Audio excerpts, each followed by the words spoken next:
Whoa, I keep looking at the wrong thing.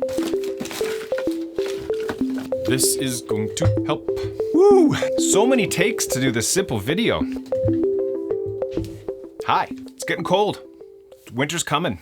It's time to get inside and enjoy that digital fireplace with the obnoxious sounds. If you turn it down, it kind of creates the right environment, but we're talking about why sound. And today we're talking about accessibility. There are a ton of systems in place to help with all manner of accessibility needs on digital devices. There's Seeing AI from Microsoft, there's VoiceOver on iOS, and there's a plethora of others.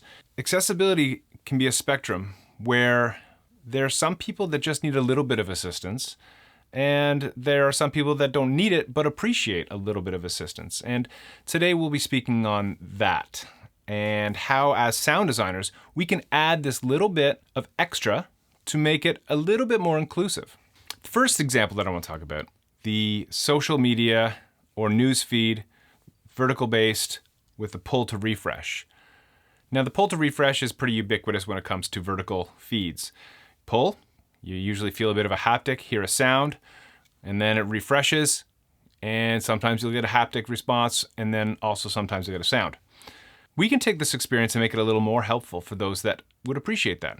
We can do this by adding one sound and modifying one sound. Pull to refresh, you hear a sound. Great, the system is refreshing the feed. You release, you hear another sound, the system has refreshed it. Now, what we're looking for is a bit more information here. We don't have to be limited just to hearing that the system has refreshed, because that doesn't actually give us any useful information. What we can do is have a sound that lets us know that there's new information in the feed and a sound that says there's no information in the feed. So, pull to refresh, hear a sound, the system is refreshing, release, the system has refreshed. You hear one sound if there's new information, and you hear a second sound that is different if there is no new information. No new information could be a very simple neutral sound, and then new information could be a bit more positive. We're not talking push notification type positive, but positive nonetheless. And this just adds that little bit of extra for those that don't necessarily want to look at their phone when they refresh their feed, for those that maybe have a bit of anxiety about reading too much information, or for those that just don't want to look at their phone while they're waiting for their feed to refresh. And again, we're not talking about minutes here, we're talking about seconds. But it's just that little bit of extra thoughtfulness that goes into the design of the audio feedback that makes that product that much better. I think it was Rick Hansen that said, the wheelchair ramp isn't just for those in wheelchairs. It's for anyone.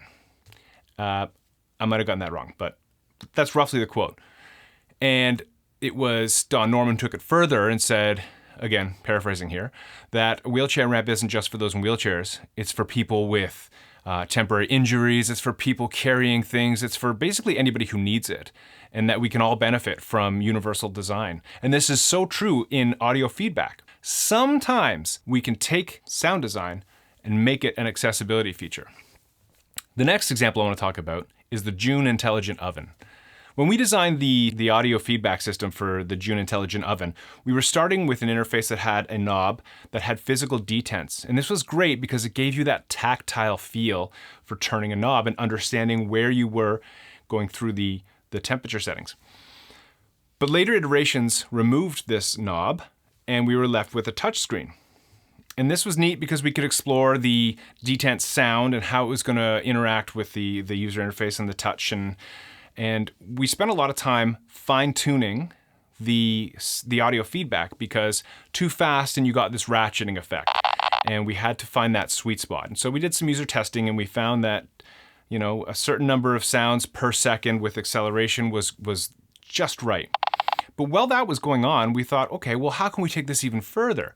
So we came up with the idea of giving each of the key temperature settings, like 300, 325, 400, 425, 450, we would give each of those a unique tone.